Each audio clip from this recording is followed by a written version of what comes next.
We're going to run that back. Let's get everybody working outside the playbook. I'm not going to waste too much time. We're going to get right into it.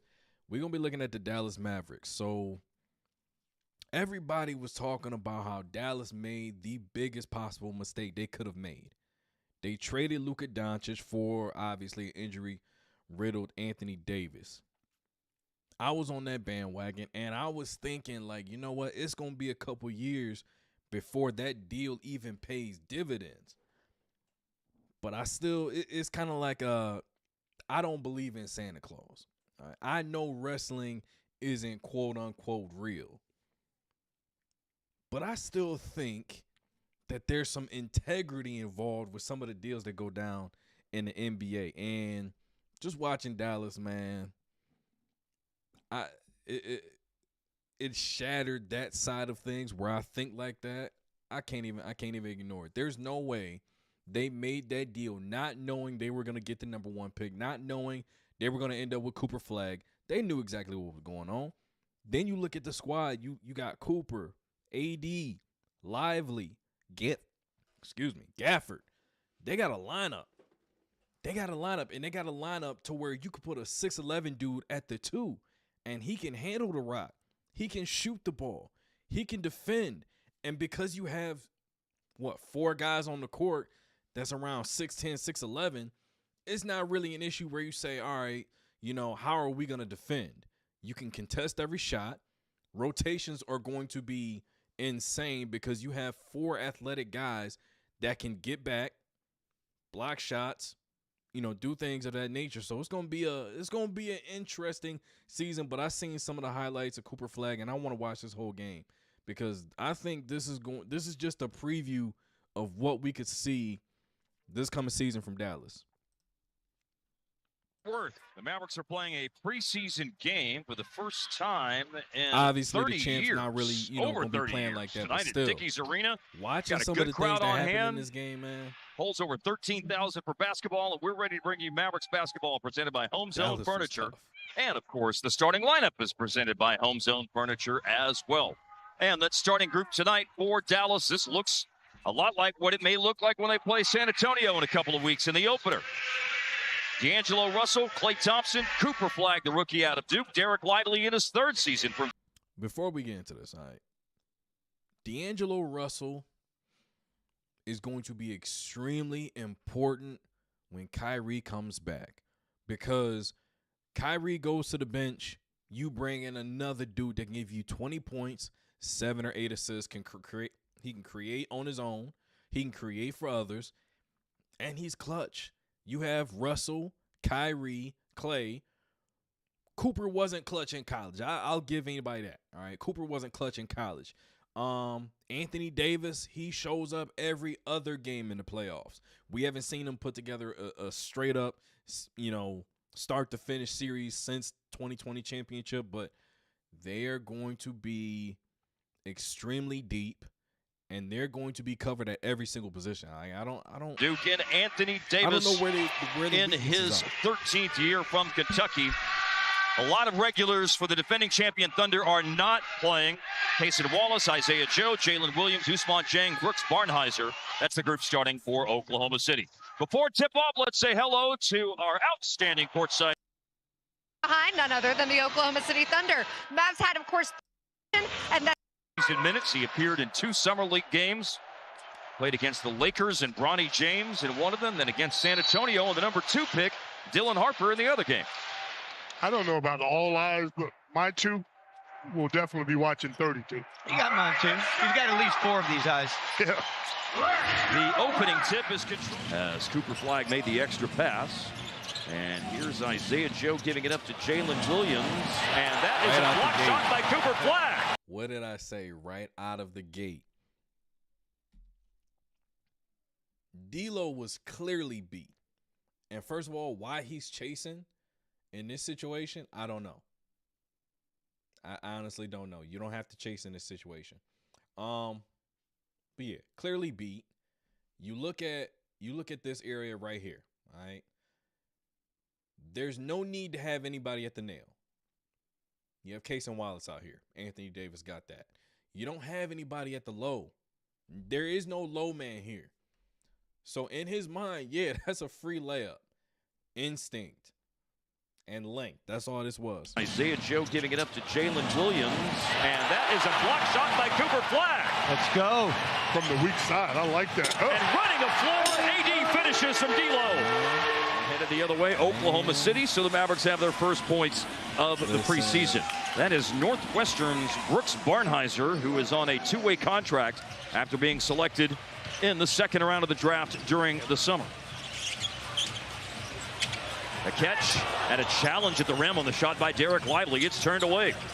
Anthony Davis secured the offensive rebound, and now a drive into the paint by Flagg. A pass for a reverse jam by Lively from long range so far this game. Cross-court playing by Davis. Flagg drives baseline. Been a willing passer in the first few minutes of this game as Davis hits a three.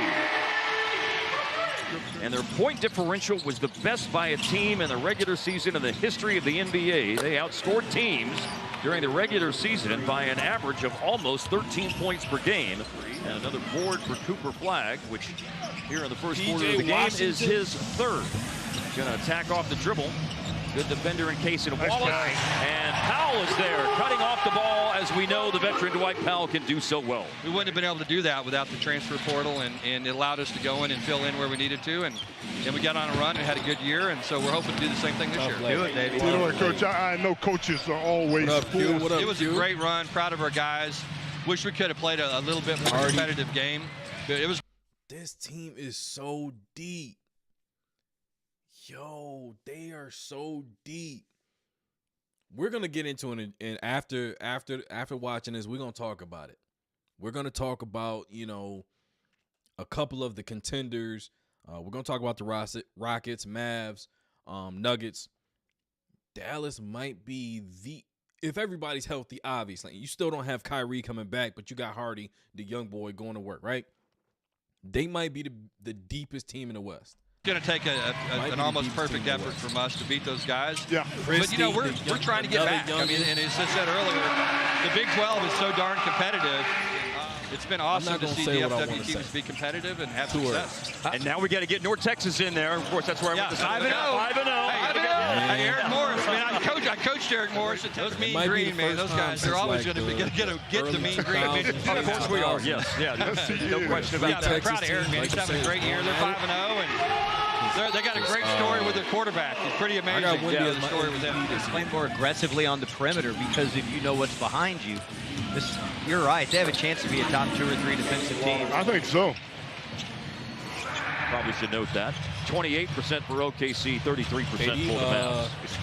That'll help the shooting percentage. Back cut to an easy shot. Max Christie from Derek Lively.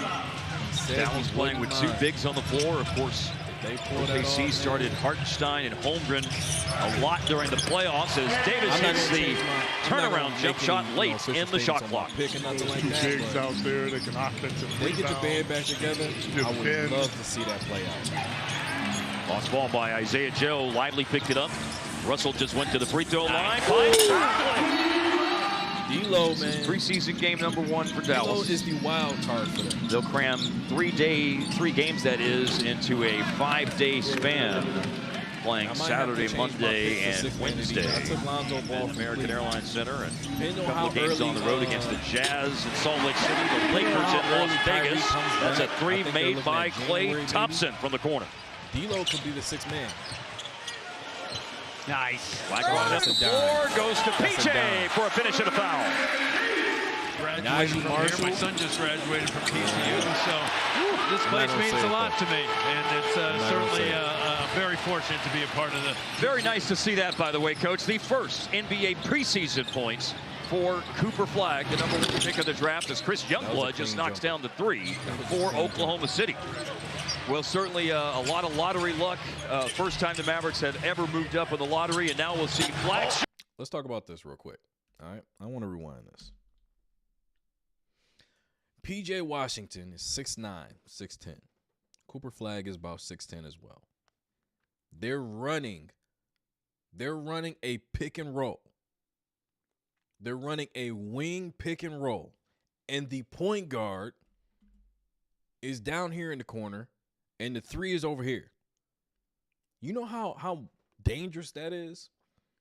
Like, obviously, we've seen Kevin Durant do this the entirety of his career, but we've never seen a situation where you put PJ, Coop, Lively, AD on the court with Kyrie Irving. A lot of lottery luck. First time the Mavericks had ever moved up in the lottery, and now we'll see Flagg shoot and knock down. Three-pointer. There we go. We'll see all that had to happen, Coach. 18 that time. He has come from Washington State, kind of an under-recruited guy, and they kind of blossomed and took off after that. Well, Flagg has come to life here with 10 points now in the second quarter. What are some of the things that you're finding challenging, some of the things that are helping you succeed with this new era that we're in college athletics? You know, we've had to make some adjustments, to be honest. You know, what the things that we were good at, and I took pride in with the best teams have the 23-year-olds, the red shirts, and as we know, the fifth-year guys. So I think they're better now, but all the best players have come to the Power 5. On the floor here to begin the second half. So we'll see if that's the end of the road for preseason game number 1. Healthy going into the playoffs.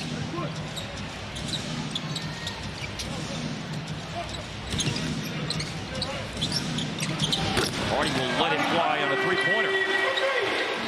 Anthony Davis has already talked about wanting to move the ball to open players. So I don't think they even care about scoring so much. Hardy, that was a nice Euro step by Ousmane Dieng. Going into his 4th year in the league from France, Villeneuve-sur-Lot. He's really good this summer. Yes. Had some good moments. And he was the assist leader in college basketball last year. Preseason. Cisse just scored a moment ago. Right upon his insertion into the game. Miles Kelly from Auburn is about to go in for Dallas. Here's a three that's good for. I don't see anything that would make me say, nah, they're not going to do this versus the regular starters of OKC. And I'm not talking about putting up 74 to 45. I'm talking about their style of play is simple. It's just a lot of teams' style of play resembles their coach. Jason Kidd, move it, swing it, pick up the pace. Let's keep it going, right? Everybody on the court is a skilled guy. The only one that I've seen that isn't a skilled guy is old boy number 30. He probably won't make the team. And Dwight Powell. Other than that, everybody can handle, shoot, score, defend. I mean, they have everything they need. They have it. And this conversation leads me to believe Adam Silver spoke to Dallas, said, hey, we need Luka Doncic in the big market. You do this favor for us, do us this solid, because LeBron, he might be leaving, he might be retiring. We don't know. But we need one of the biggest stars in the league to be in LA. We can't have a situation that we did when Kobe was injured and hurt and not playing and stuff like that. We can't have that. We've seen what the league looks like. We need send old boy over there. We got you. And look, man. This is going to be a massive free agency summer, 2026. If Dallas even finds money laying around the house, if they find a couple of dollars or loose change underneath the chairs in the arena, somebody will come play with that team just to get them a championship. And I say this, if that happens and we get AD be healthy, Kyrie be healthy, they get a championship within the next 3 years. Jason Wallace. An easy basket opportunity for the Thunder off the turnover, but there is a drive and finish and a foul for Ousmane Dieng. Got there quick, use that strength. Yeah, but she mentioned that he was in one of his 2 seasons at Oklahoma State. We seen the last of Cooper. And I'm gonna do this. We're gonna take like a 30-second break or whatever. Come right back, and we're gonna talk about teams around the league that actually have a chance to knock off OKC, because I've seen some concerning things over the past couple of days that we got to talk about. Yo, I've rocked a lot of throwbacks, but this Mitchell and Ness drop, next level.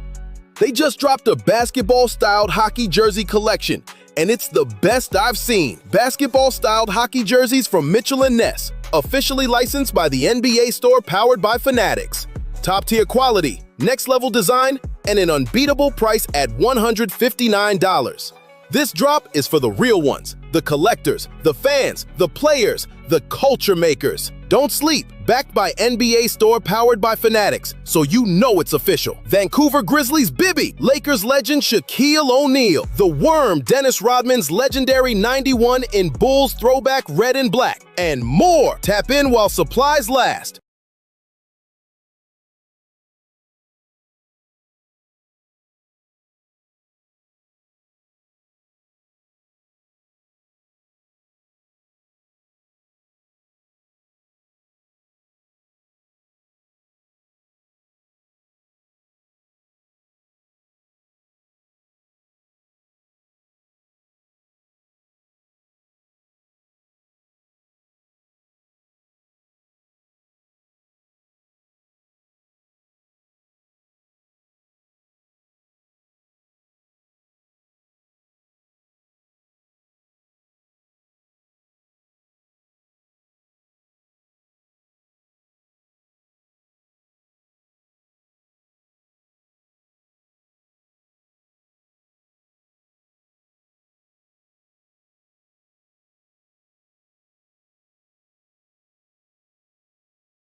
I keep forgetting to turn my microphone on. But going up and down the roster, obviously, PJ, Clay, Dennis Smith Jr., like I said, I mean, D'Angelo Russell coming off the bench, he could be sixth man of the year if Kyrie comes back early enough.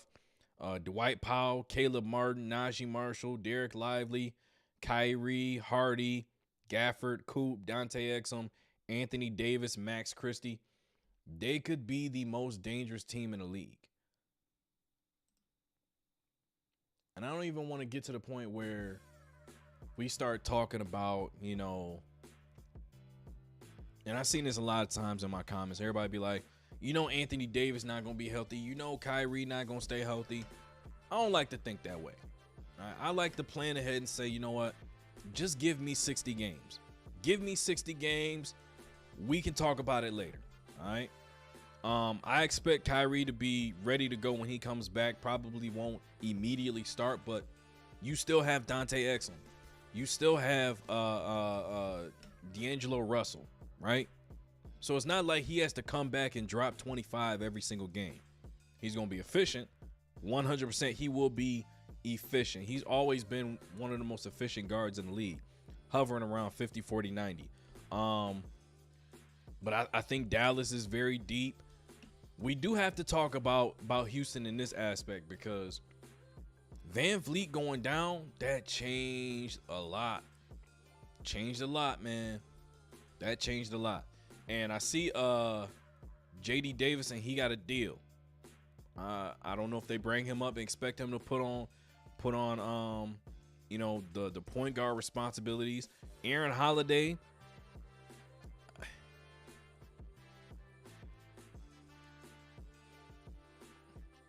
I'm trying to, if I don't have something nice to say, I'm not going to say it at all because I'm trying to move away from the calling people names and stuff like that. Like I would call Donovan Mitchell Wish Wade or Anthony Davis Mr. Glass. So I'm not going to call him a name, but I'm going to just say he ain't going to give you nothing. Okogie, not a PG. Reed Shepherd is literally the only true PG left on the roster. I mean, he can handle some of the responsibilities, but I don't want to put him in a situation where that takes away from the rest of his game. Amin is going to be in a situation where he can actually be the number 2 to Kevin Durant in the scoring column. I think he's going to be 15 to 20.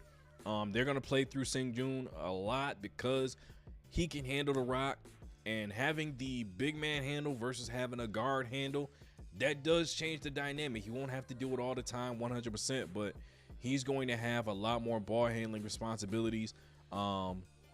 They're secure at the big man spot. Steven Adams, Clint Capella, huge pickups. This is the one that I don't like. Dorian Finney-Smith. You don't need him. You didn't need to bring him in because you bring in Okogie. He plays, you know, against smaller fours anyways. You have Jabari Smith. You have Jayshawn Tate, who also can play against smaller fours. You have Amin Thompson, Kevin Durant, Eason. You don't need Finney-Smith. That should have been your point guard. You should have went and got a point guard instead of bringing in DFS. Left him where he was. And thing about Houston is they don't have the money to outright go and get Brody. They have to wait and get a injury write-off for Van Vliet. The league has to approve it. Then they can go sign somebody. But I don't see a situation where, as is right now, I don't think they make it out of the first round. Because we've seen what happened with Phoenix and them not having a point guard. And Ime Udoka, he's not terrible offensively, but he's a very defensive-minded coach. Offense in Boston, and then we seen some of that in Houston his first year. Just give your best guy to rock and let him go. Give Sengun the rock and everybody play off of him. Traditionally, just run pick and roll, right? So he's not doing anything that's going to reinvent the wheel. So that's going to make things a little bit more difficult. When I look at who else we going to talk about? This is just me looking at the Western Conference, right? We got to talk about I'll get to Denver and OKC in a minute, but we got to talk about Minnesota because they don't scare me. Like I don't think anybody is going into the season concerned with Minnesota. Let me see. I mean, Mike Conley, he's hanging on by a thread. DiVincenzo. This is my problem. Rob Dillingham, and nobody's really paying attention to it. Rob Dillingham is in the same situation Shedeur Sanders is in. For whatever reason, he's waiting. For whatever reason, they're not playing him. Rob can get to it. Rob he might be 2 or 3 inches shorter, but Rob he might be the second coming of Jamal Crawford. I don't know. A lot of people just saying, you know, we just waiting for the Timberwolves to put him in the game. Nobody knows. Nobody has a good answer as to why he's not being played. So when I look at this roster, you have Rob, AE, Bones, Julius Randle, but he's not going to be efficient with it. Guys that can go out and get their own shot. Just go out and get your own shot. Rudy Gobert, they were able to hide him last year when they played the Lakers. Didn't switch. Him and Anthony Edwards, McDaniels made sure they did not get the switch that they wanted. Julius Randle was able to switch. He's able to physically match up with LeBron, physically match up with Luka. Obviously, an older LeBron. We're not, you know, I don't need nobody in the comment, you know, glaze or anything like that. Naz Reid, he can switch, but I don't see anybody offensively and defensively next to Anthony Edwards that tells me they're going to be able to win a championship. Back-to-back trips to the conference finals, that's great.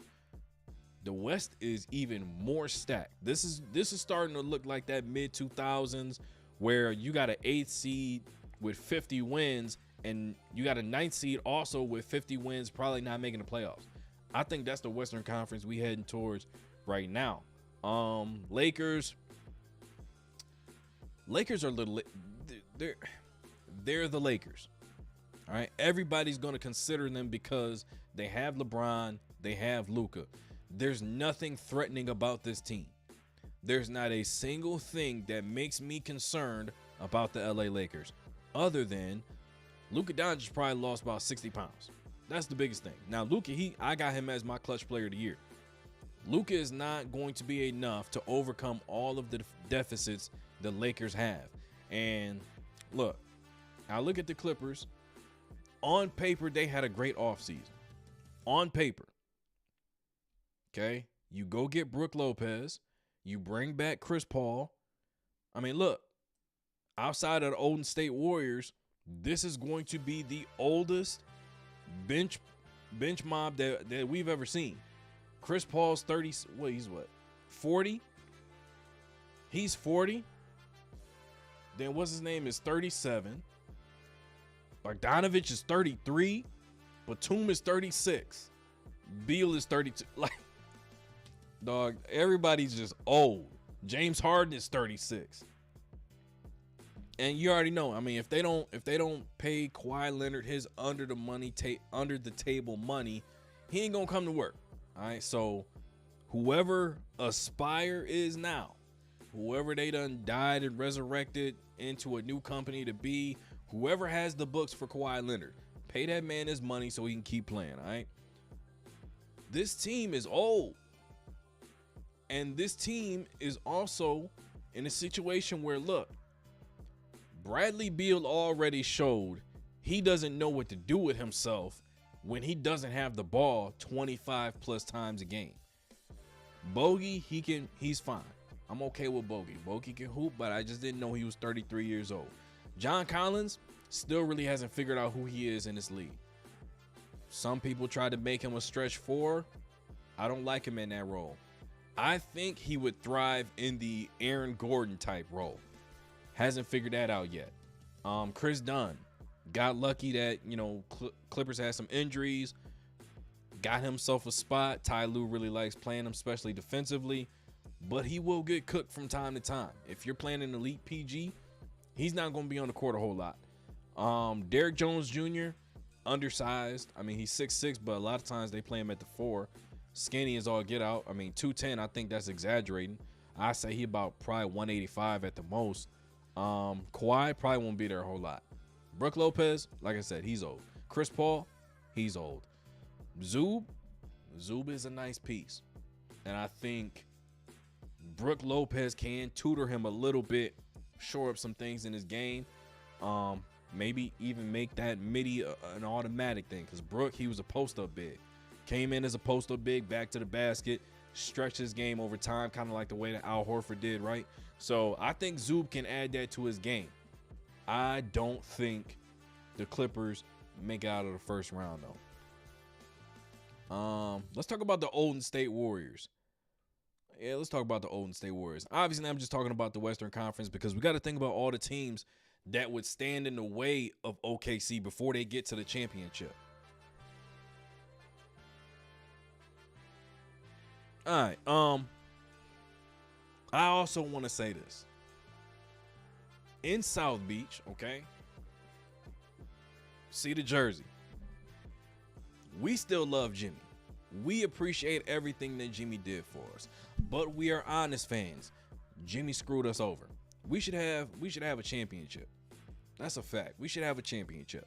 I'm not saying we would have blown Denver out and nothing like that. I'm saying if Jimmy Butler, that played against the Bucks, that put up 96 points in a span of 72 hours on one of the best defenders in the generation, if he can do that, and you're saying he struggled with Aaron Gordon, this man went at Giannis Antetokounmpo.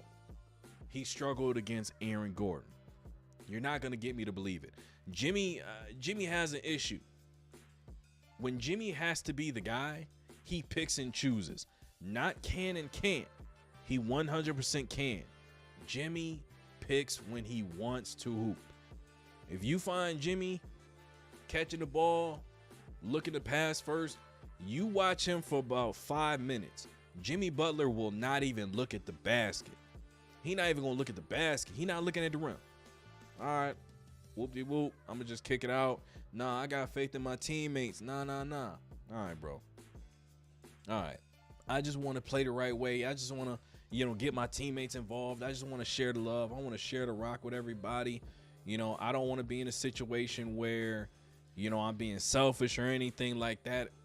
Should know your role and shut your mouth.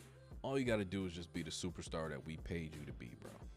All you got to do is be the superstar we paid you to be, and everything will be just fine. But talk about Golden State. You got Jimmy, you got Seth Curry, you got Steph Curry, you got Draymond, Buddy Hield. They picked up Al Horford. That's going to be big. Big loss for this team is Kevon Looney. Kevon Looney was the Swiss Army knife of the defense. All right. He guarded James Harden. He guarded Damian Lillard. He guarded You know, he guarded a lot of guards because they were switching, trying to go at him. Held his own, forced him in tough shots. I'm not saying he's Bam Adebayo or anything like that, but I am saying offensively and defensively, I think they should have had Kevon Looney starting last season next to Draymond Green, but hey, that's just me. Tracy Davis, not really confident in him. I mean, he's gonna give you some spot minutes when y'all got injuries. Jonathan Kuminga. Jonathan Kuminga is I'll get back to him in a second. We have DeAnthony Melton Jr. He's coming back healthy. That's going to be a big thing for them because he was a defensive stopper and he can knock down the three efficiently. Moses Moody, Peyton, Pajemski, Post. If his game continues to develop, he can be like an Andrew Bogut, David Lee type player for them. But I think Kuminga was too nice in his negotiations. He was too nice. He was too calm, too cool, collected throughout the entirety of the process. I think Kuminga should have had this approach. Yeah, that's right. You better walk away. Go on, walk away, because I'm going to burn this whole place down. King Kong ain't got nothing on me.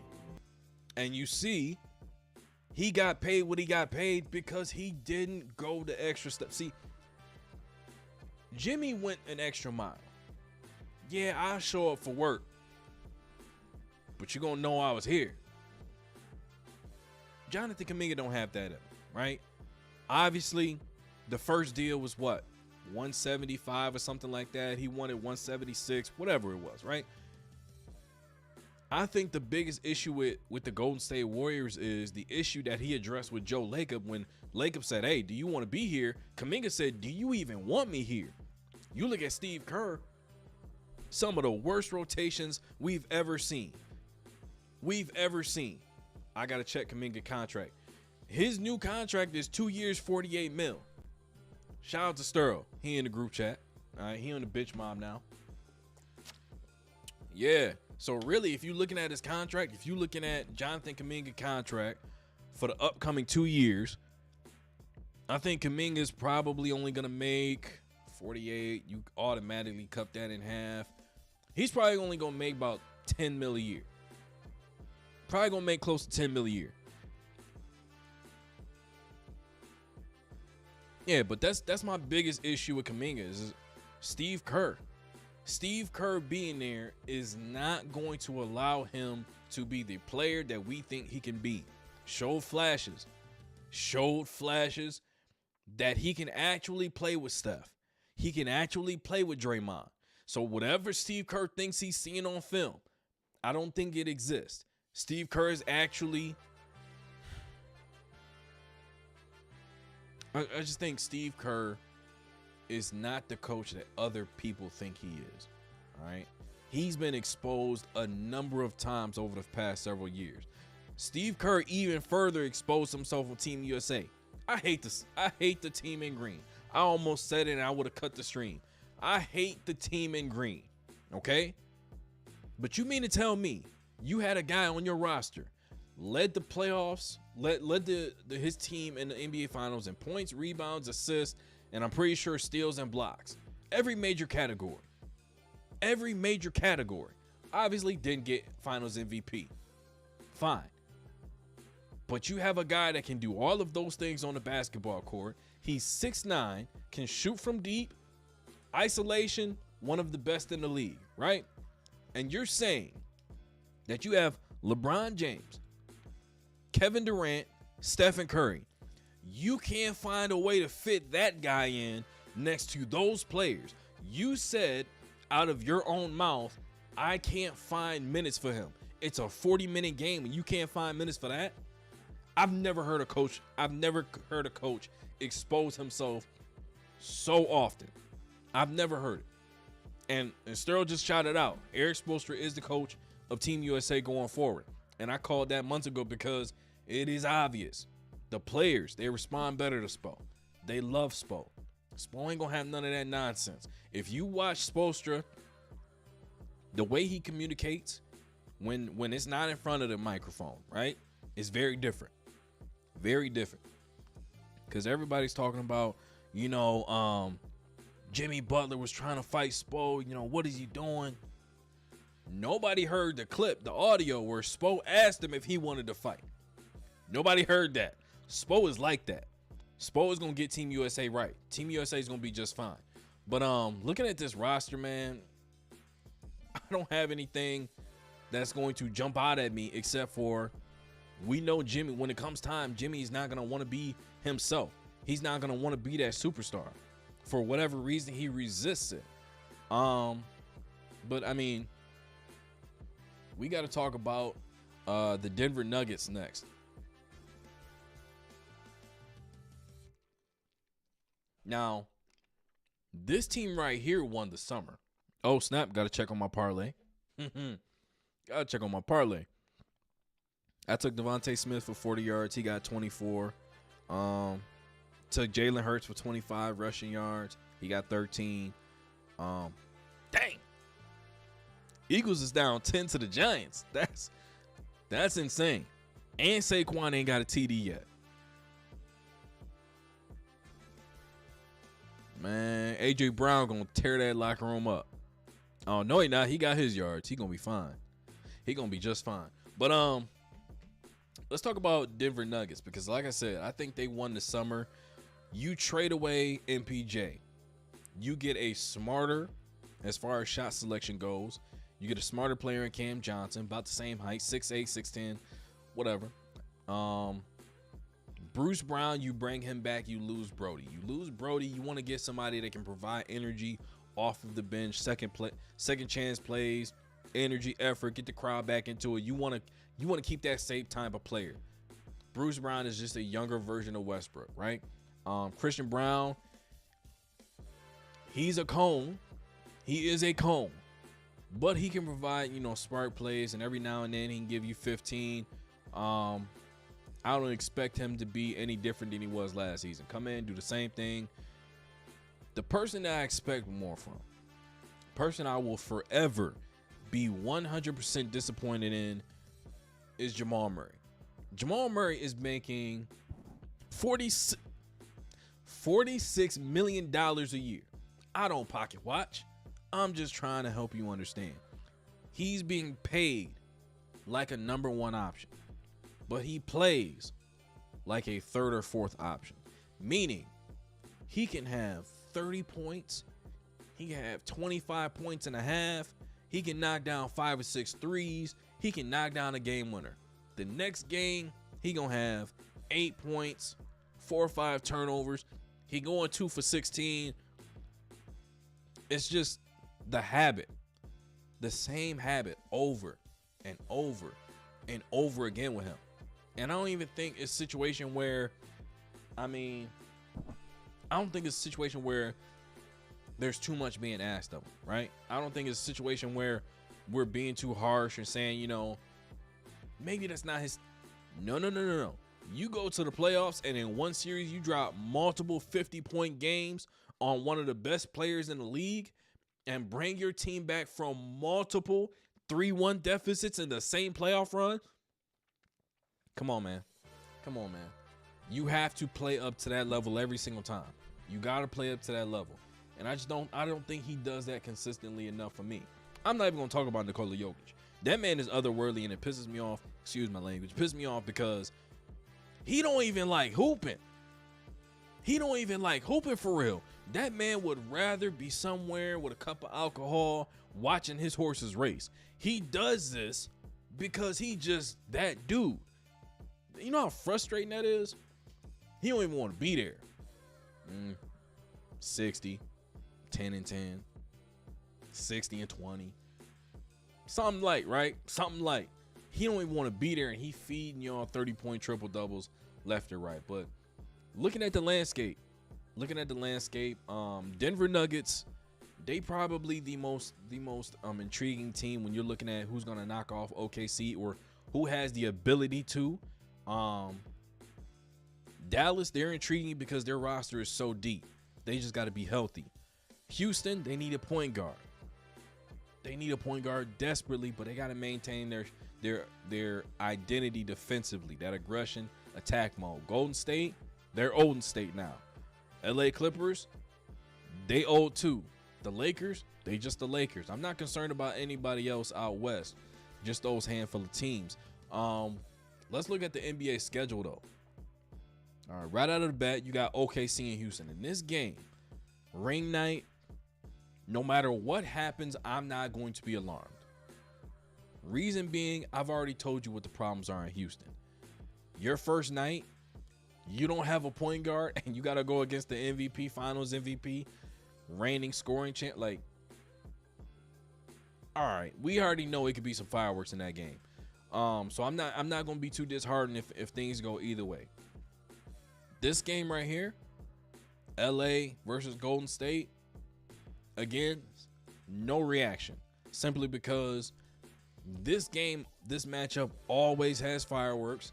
And then you add in Luka on one side, Jimmy on the other. It's like a box of chocolates. You don't know what you're going to get. Dang, man, they getting smacked.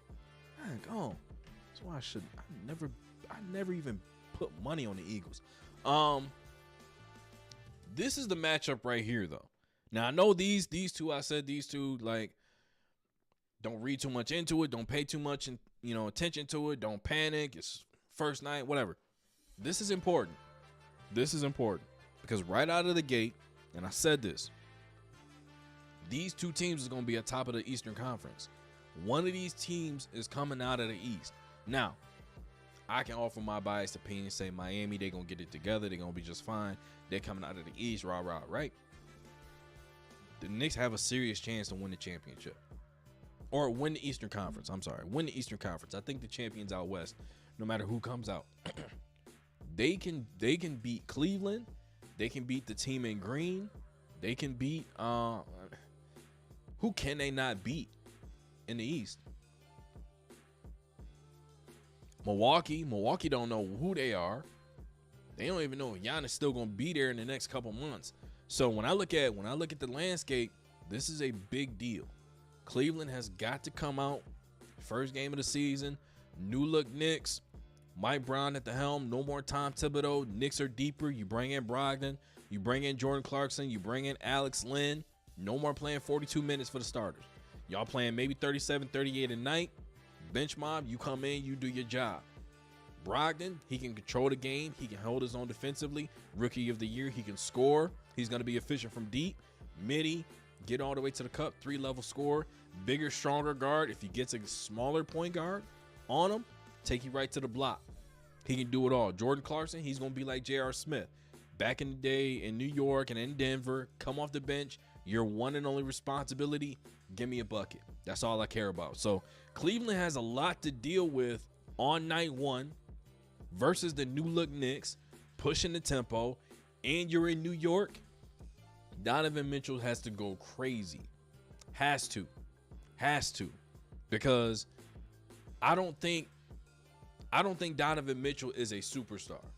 He's a star player, best player on the team. He's an all-star.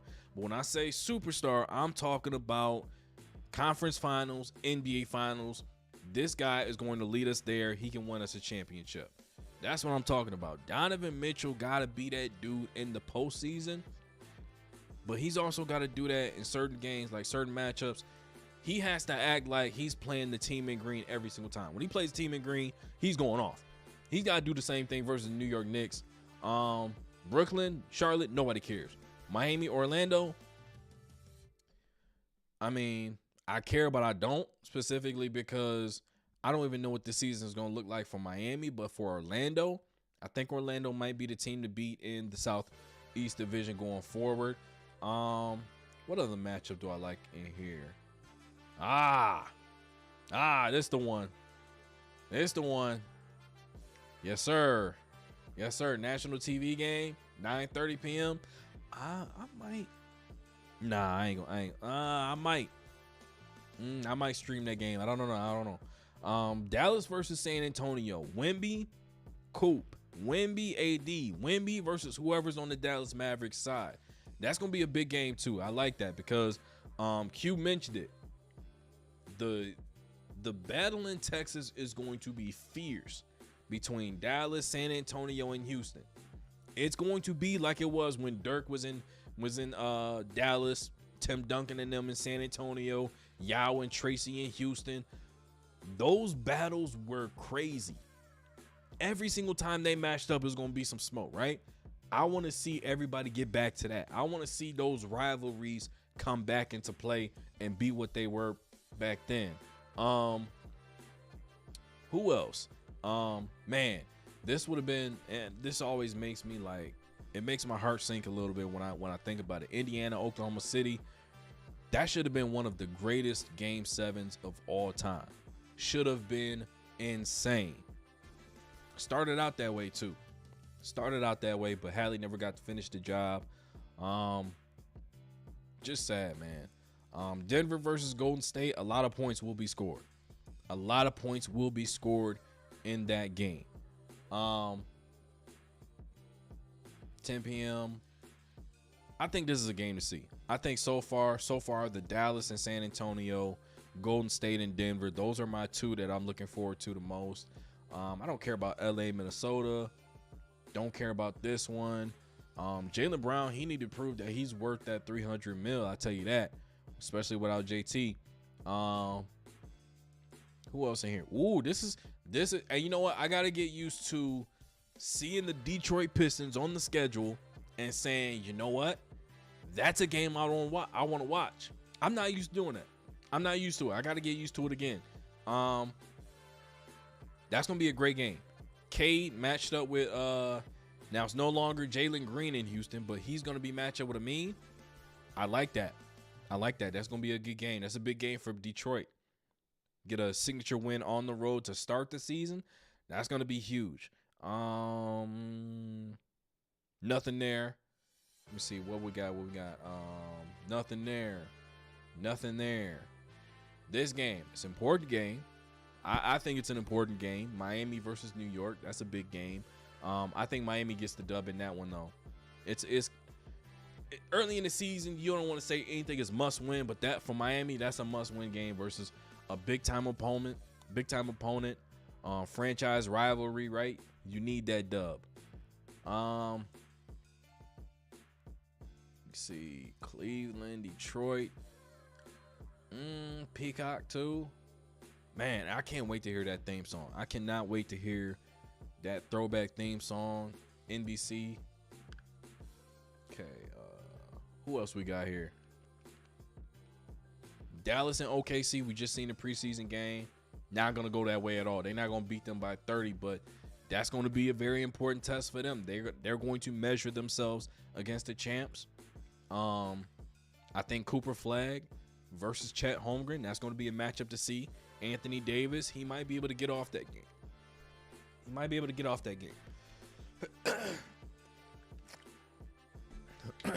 Denver, Minnesota rematch. Not too intrigued by it. Like I said, excuse me. I don't really care about Minnesota this season. Excuse me, I'm cooked right now. I don't really care about Minnesota this season because they didn't do anything. Nothing major that they needed to. But yeah, that's all I really got for the schedule that first week. Games I'm interested in. This stupid cup. I'm not even gonna get into that. I thought I was, but I'm not.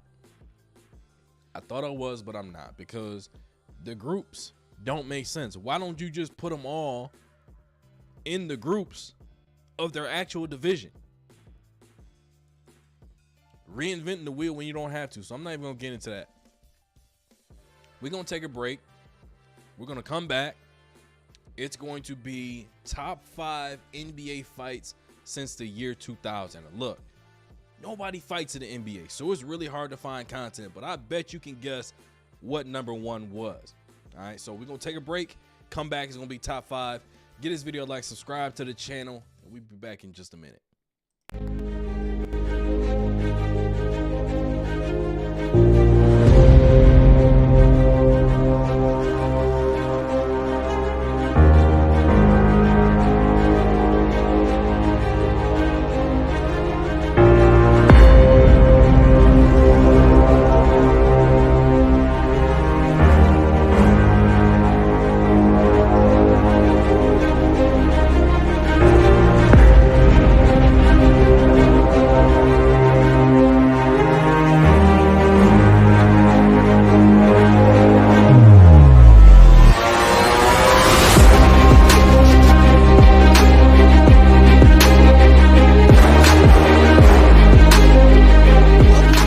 inside the Playbook's Top 5. In this edition, we will be listing our top 5 NBA fights since the year 2000.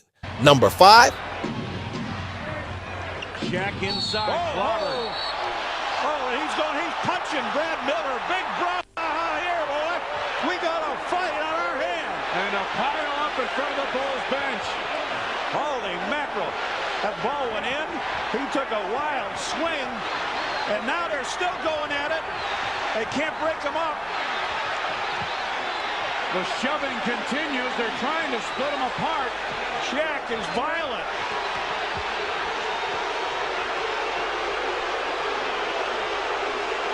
Unbelievable.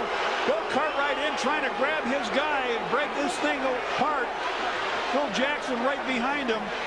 Miller's shirt ripped off. Brad Miller being steered away.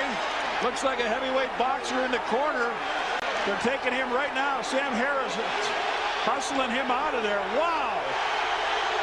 Shaq gone berserk. Robert Horry getting Shaquille O'Neal out of the fray. There were some swings and punches thrown there. There's no question Shaquille O'Neal came across with a punch on that. Well, Shaquille's gonna... Number 4. Of the altercation between Jordan Poole and Draymond Green, and it doesn't look good for Draymond at all. Totally uncalled for.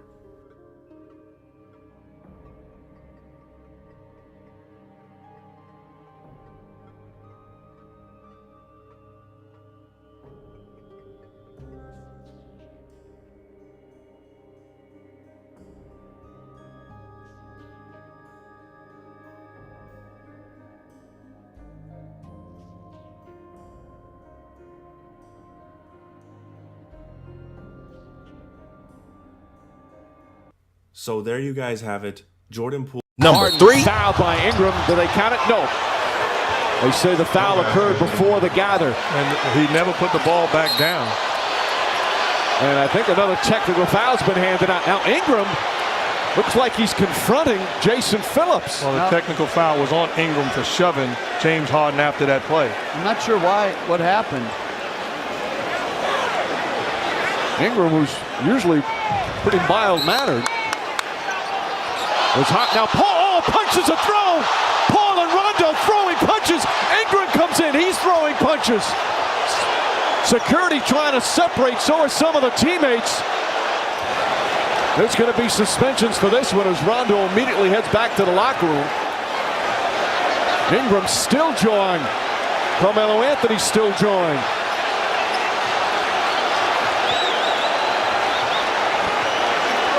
That's when it gets dangerous, when it breaks out in a couple of different places. All right, there's the initial foul. Ingram's upset. Pushes Harden. The technical foul. Then Ingram gets in the face of Jason. You know what? I think it was Harden behind Jason Phillips. That's why he went that way. But why did he push him to start with? And then Paul gets in the face. Rondo throws a punch. Paul throws a punch. Ingram comes in here. He throws a punch. Those three will be suspended for those punches. Multiple games. And James quickly getting Paul out of it. As Mark said, when Chris Paul was over here, he said that Rondo spit on him. And again, couldn't see anything there on the replay. James and Paul, such close friends. James able to calm him down momentarily. Yeah, what they're looking at obviously has how it all started, like you said, Mike. It starts with Ingram with the push of Harden. That's obviously it's at the Number 2. Smith on. There's a flagrant 2 foul. He's going to get thrown out of the game. And now hopefully cooler heads will prevail. Nate Robinson throwing a punch. Smith coming right back at him. And this has turned ugly. Robinson getting involved, grabbing Smith after the ushers trying to get. Smith still trying to throw some punches there. The ushers quickly trying to break it up. Coach is trying to keep the benches from coming out on the floor. Another punch is thrown. Anthony, and now Jeffrey's going at it. This is turning into some kind of disaster right now. If they don't hold on to some of these players, Jeffries needs to hold back. Marty Collins still going at Anthony. The Sixers trying to keep the crowd out, too. Anthony's punch was so loud, you could hear it down here, folks. And he is going to miss a lot of games because of that punch. There's going to be some heavy suspensions handed out for this, all in a needless situation. Number 1. The Pacers have played a very intelligent game tonight. Then Wallace is fouled, and Wallace did. Oh, Wallace right at our chest. This has potential to be serious if they don't get between. Wallace upset. Players trying to hold each other off. Steven Jackson and Rasheed Wallace trying to be peacemakers. Now Jackson yelling. Wallace still going. You need the coaches in there to get him away. Jackson challenging Derek Coleman. Somebody should just get Jackson out as quickly as possible. The problem is, if Wallace is ejected, I'm not sure. He'd have to walk past the Pacer bench to go. Now Artest has jumped over the scorer's table and is trying to get down to the bench. Artest is in the stands. Oh, this is awful. Fans are getting involved. Steven Jackson's in the fans. Rasheed Wallace going into the stands. The security trying to somehow restore order. Fans and players are going at it, and the players trying to help each other out. This is a disgrace. All the players now, they're jumping in there to try and get the other players out because the fans have come involved.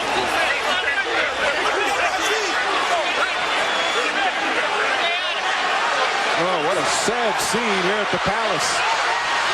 And now another fight's breaking out in front of the Pistons bench. It's a fan on the court. This is very, very dangerous. Fans are throwing cups with liquid in them now onto the court. Ron Artest has a look in his eye that's very scary right now.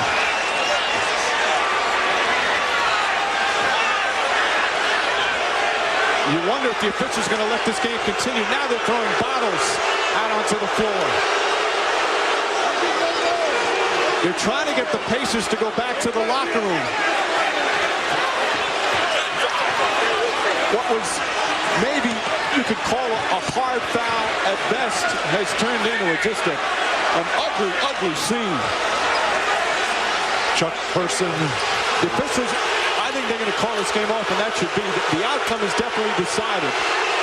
You have these ridiculous fans trying to go at the players and now throwing. Somebody could really get hurt. This is a bad showing from the Pistons fans here. Just firing bottles from the stands. That rounds out our list of top 5 NBA fights since the year 2000. Be sure to hit that like button, subscribe to the channel, and tune in next week for another edition of Outside the Playbook's Top 5. All right, common denominator. I don't know if you picked up on that.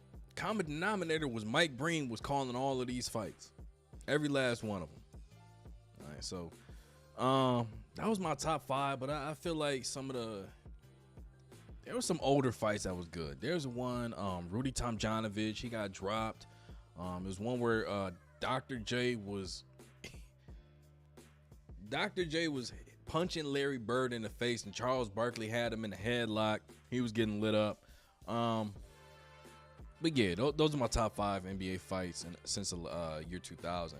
We're gonna talk about something that we normally don't get involved in. I'll say I normally don't get involved in the greatest of all time conversation for the WNBA.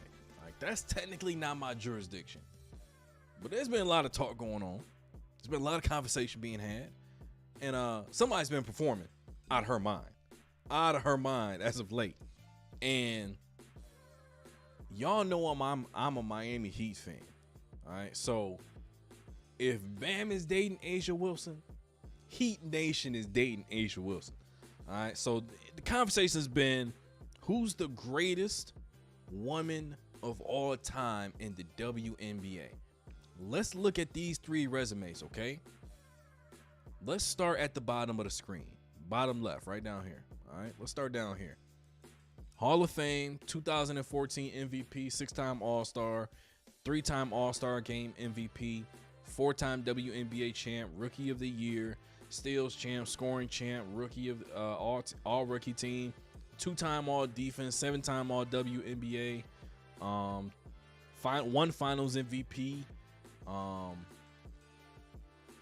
That's a great resume, right? Great resume. Let's look at this one right here in the middle. 2009 MVP, 11-time All-Star, 3-time WNBA champ, 5-time scoring champ, Rookie of the Year, 14-time All WNBA is insane. 2-time Finals MVP. That's crazy. Then you got this one. 4-time MVP, 7-time All-Star, 2-time WNBA champ, 2-time scoring champ, 5-time blocks champ, 3-time Defensive Player of the Year, Rookie of the Year, and I think she's at 4 now. I think she's at 4 now.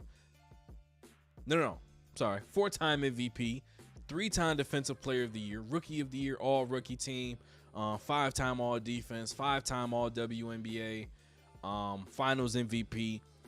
And we're going to go ahead and reveal who these individuals are, because first of all, let's pay respect to the other legends of the game. All right.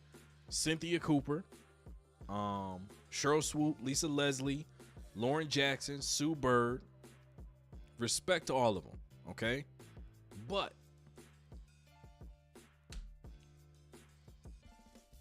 we're going to discuss these 3 individuals, because I've done a little bit of research, and these are the 3 names that pop up the most: Diana Taurasi, Maya Moore, and Asia Wilson.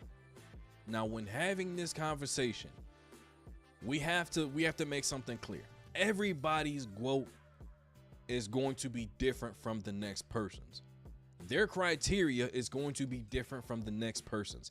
I am not someone who is hell-bent on being a prisoner of the moment, right? Even though I have been a prisoner of the moment. And last night, Asia Wilson dropped 34-14 in the game winner. Just saying. Diana Taurasi played for 20 years. Longevity, right?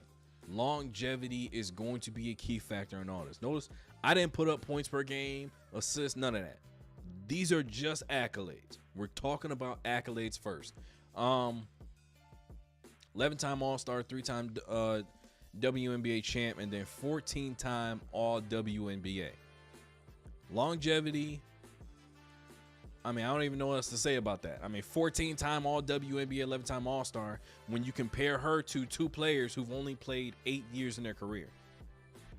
Now, in 8 years, Asia Wilson's a 7-time All-Star. She's only been in the league 8 years. She's only 4 away in All-Stars. Okay, 4-time MVP. Now, if you are familiar with Gil's Arena, we talked about the MVP has a lot of weight. It's different from a Finals MVP. It's different from all, All-Stars and all that stuff. 4-time MVP. Okay, that means you're the best player in the world, but you're also a 3-time Defensive Player of the Year, which means you're also the best defender in the world. 5-time All Defensive Team. I see 2 for Maya Moore. I don't see any for Diana Taurasi. 5-time All Defense. 5-time All NBA. Okay. 7-time All NBA for Maya Moore. They both got Wilson in that category. But like I said, 4-time MVP. 3-time Defensive Player of the Year. You're the best player in the world all around. Both sides of the basketball. That means something. Now, here's one thing that we got to do, okay? We'll go back. We'll talk about Maya Moore's stats in a minute. You know what's hilarious? That Tim Duncan was the tab that I clicked on for this to pop up. Asia Wilson might be the Tim Duncan of the WNBA. Tim Duncan, in my opinion, I'm pretty sure he's at 5 or 4 on my greatest of all time list. I got to go back and look at it because, yeah, I do keep track of it because just in case somebody try to catch you slipping, right? Tim Duncan deserves to be in the GOAT conversation. 15-time All-Star, 15-time All-NBA, 15-time All-Defense. I mean, Tim Duncan was like that, all right? A'ja Wilson at the end of her career, I think she's going to have a Tim Duncan-like resume.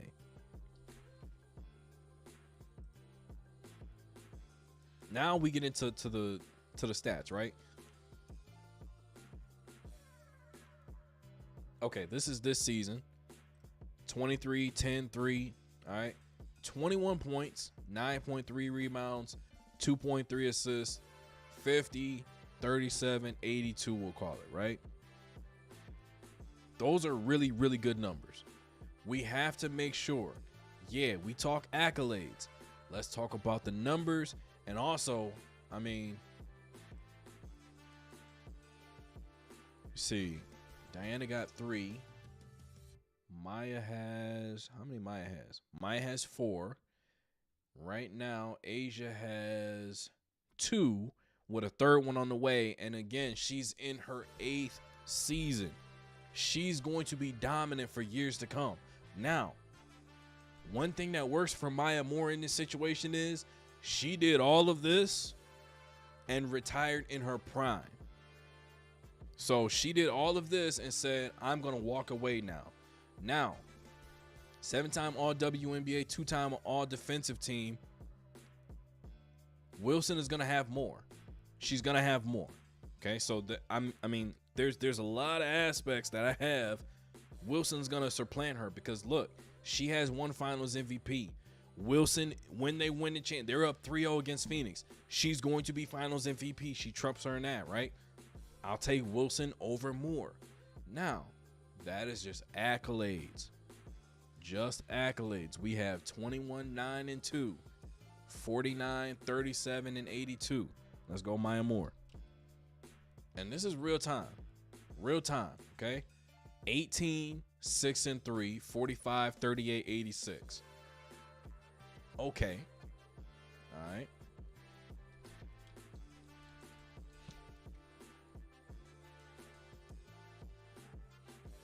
$18, 4, 4, 44, 36, 87. Now, longevity, I give it to DT. What you're going to do in a span of 8 years, I give it to A'ja Wilson over Maya Moore. So in this conversation, I'll go, because this is tough, because 14-time All-WNBA is nuts. 11-time All-Star. 3-time WNBA champ. And like I said, A'ja Wilson's about to tie that, and she's going to have more Finals MVPs, and she has more regular season MVPs, and she's a 3-time Defensive Player of the Year. You have to take into account the individual over the team when you're saying who's better than who. But the fact that all 3 are champions, elite all WNBA performers, and 565 games. Let's see how many Maya played. Maya played 271. A'ja's at 267, so she's played more games than Maya Moore. Man. And I don't want to be disrespectful to anybody. I do not. Okay, like I said, I am a guest in this house. I am a guest in the WNBA space. Been a fan all my life, right? All my life. Watching WNBA, going back to the comments.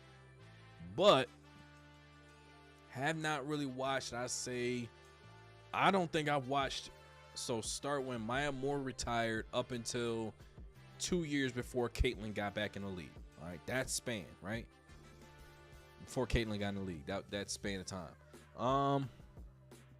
Casual WNBA fan, I will say individually, and notice this conversation is between Maya Moore and Diana Taurasi. Based on my research, those are the 2 names that were at the tip top. Respect to Cynthia Cooper, Cheryl Swoops, Lisa Leslie, Lauren Jackson, Sue Bird, all of them. And me personally, I was a fan of Tina Thompson. Loved Tina Thompson when I was younger. Becky Hammon, loved Becky Hammon. Becky Hammon was in the Shooting Stars Challenge, NBA All-Star Weekend 2000 NBA All-Star Weekend 2000 in Oakland, the same year Vince Carter went crazy in the dunk contest. Becky Hammond was she was on the team New York. Pretty sure she was teamed up with Allen Houston. Loved all of them, right? I gotta say Asia's the GOAT. I gotta say A'ja Wilson is the GOAT. And that's me saying, because we gotta say she is going to win this championship and she's going to be the finals MVP. A'ja Wilson is my GOAT. But I wanna just be respectful. We're gonna show film. We're gonna watch. Okay, Maya Moore. Obviously, we can see A'ja Wilson in real time. Not gonna show her. We're gonna watch some highlights from Maya's MVP season. Cuts between two, make it a third, and scoops it in with the left hand. Wizardry from Maya Moore. To Moore.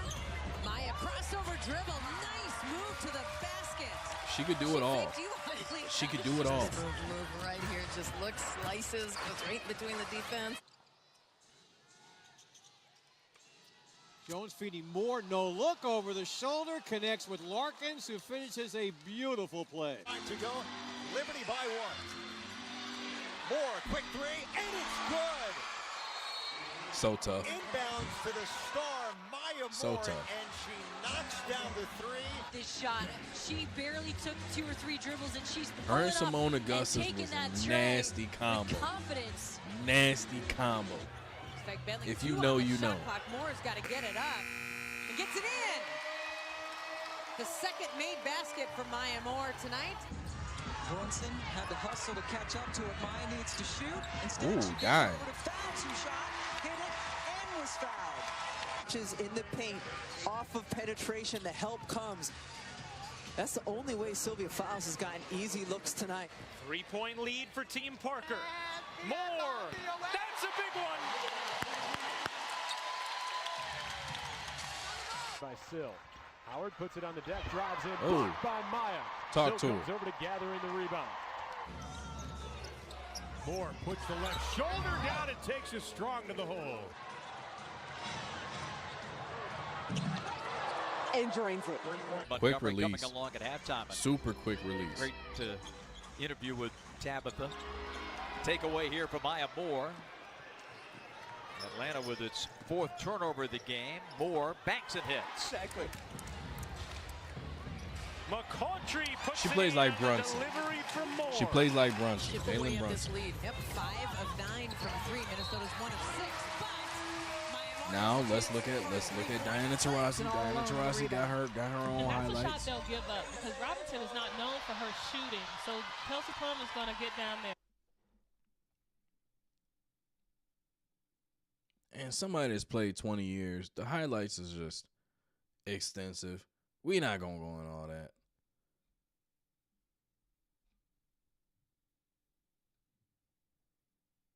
All right, let's go 2018. Lobs it in.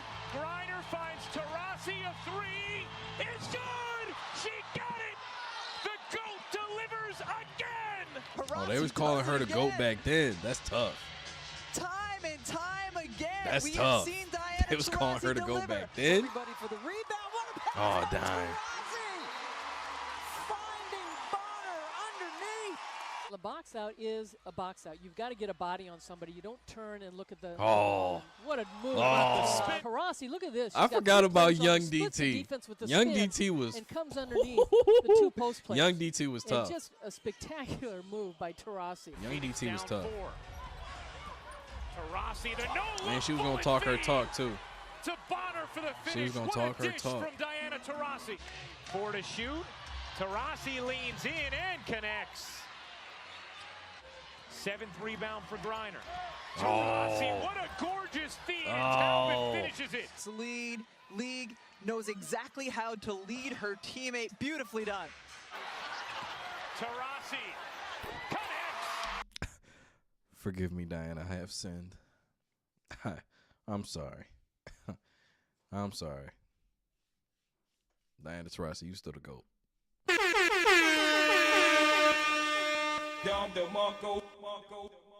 Acknowledge me.